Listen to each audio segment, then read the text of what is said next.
অস্ত্রাগার।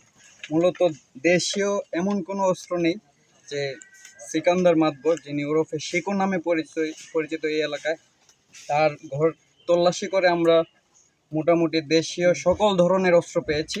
আপনারা দেখতে পাচ্ছেন এগুলো ডিসপ্লে করা আছে। চাইনিজ কোরাল, বাঁশপাতি, যেটা হচ্ছে প্রাণনাশী বা প্রাণঘাতী অস্ত্র।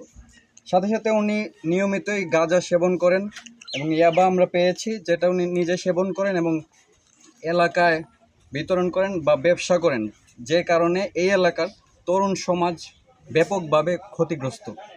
আমরা পুরো জাজিরা সহ সারা বাংলাদেশেই বাংলাদেশ সেনাবাহিনী আসন্ন ত্রয়োদশ জাতীয় সংসদ নির্বাচন এবং গণভোট উপলক্ষে যেন শান্তিপূর্ণভাবে একটি ভোট কার্যক্রম আমরা পরিচালনা করতে পারি, এজন্যই আমরা এবং আমাদের যে সাধারণ জনগণ তারা যেন নিরাপত্তার সাথে নিরাপদে ভোট কেন্দ্রে গিয়ে এবং ফেরত আসতে পারে, এজন্য আমরা সাঁড়াশি অভিযান চালাচ্ছি।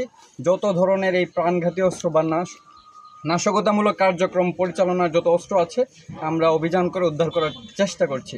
আমরা সাধারণ মানুষের নিরাপত্তা নিশ্চিতে সারাক্ষণ চেষ্টা করে যাচ্ছি। আপনারা যারা সাংবাদিক ভাইয়েরা আছেন এবং সাধারণ মানুষ, সচেতন নাগরিক, আমাদেরকে প্রয়োজনীয় সঠিক তথ্য দিয়ে সহযোগিতা করবেন যেন ভবিষ্যতে আমরা এই ধারা অব্যাহত রাখতে পারি। ধন্যবাদ।